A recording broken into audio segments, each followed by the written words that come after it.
Hello viewers, আজকের ভিডিওতে আমি আপনাদেরকে জানাতে চলেছি ফুলকি ধারাবাহিকের পারমিতা অর্থাৎ কৌশাম্বী চক্রবর্তীর জীবন সম্পর্কে। আর জানাবো এনার বাড়ি, পড়াশুনো, পরিবার, স্বামী ও উপার্জন সম্পর্কে।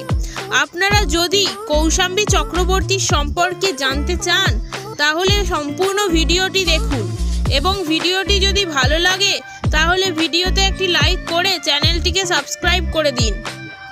বর্তমানে জি বাংলায় অনুষ্ঠিত হওয়া ফুলকি ধারাবাহিকে পারমিতার চরিত্রে অভিনয় করা অভিনেত্রীর আসল নাম হলো কৌশাম্বী চক্রবর্তী।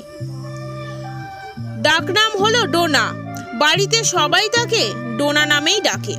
অভিনেত্রী জন্মগ্রহণ করেছিলেন 1993 সালের 3 সেপ্টেম্বর।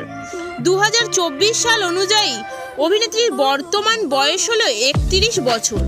অভিনেত্রীর উচ্চতা 5 ফুট 4 ইঞ্চি এবং ওজন 52 কেজি। অভিনেত্রীর পেশা অভিনয় এবং মডেলিং করা।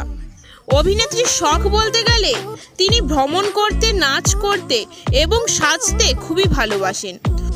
অভিনেত্রীর প্রিয় খাবার হলো ফুচকা ও বিরিয়ানি। অভিনেত্রীর ধর্ম বলতে গেলে তিনি হিন্দু এবং জাতীয়তার দিক থেকে তিনি ভারতীয়। অভিনেত্রীর চোখের রং কালো এবং চুলের রঙও কালো। অভিনেত্রীর পছন্দের রং হলো হলুদ। অভিনেত্রীর প্রিয় পশু হলো কুকুর। অভিনেত্রীর প্রিয় খেলা ক্রিকেট। প্রিয় জায়গা হলো বোম্বাই। প্রিয় নায়ক ঋত্বিক রোশন এবং প্রিয় নায়িকা আলিয়া ভাট। অভিনেত্রী কৌশাম্বী চক্রবর্তীর প্রিয় গায়ক হলেন অরিজিৎ সিং এবং প্রিয় গায়িকা হলো নেহা কক্কর।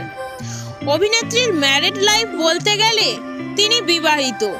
গত 9 মে 2024 সালে তিনি ধারাবাহিক অভিনেতা আদ্রিত রয়ের সাথে 7 পাকে বাঁধা পড়েছেন। প্রথমে তিনি মডেলিং দিয়ে শুরু করেন। তারপর 2012 সালে কৌশাম্বী প্রথম বিধির বিধান ধারাবাহিকের মধ্যে দিয়ে অভিনয় জগতে পা রাখেন। তারপর তিনি দিলাগমন, মহাপীঠ তারাপীঠ, মুখোশের আড়ালে, মিঠাই এবং বর্তমানে ফুলকি ধারাবাহিকে পারমিতার চরিত্রে অভিনয় করছেন।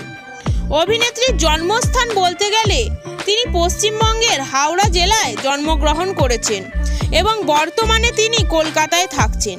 অভিনেত্রীর শিক্ষাগত যোগ্যতা বলতে গেলে তিনি ওপেন ইউনিভার্সিটি থেকে ইংলিশে অনার্স নিয়ে নিজের গ্র্যাজুয়েশন কমপ্লিট করেছেন। অভিনেত্রীর প্রিয় ফল হলো লিচু এবং প্রিয় ফুল জুঁই। অভিনেত্রী বর্তমানে প্রতি এপিসোডের জন্য 15 থেকে 20 হাজার টাকা পারিশ্রমিক নিয়ে থাকেন।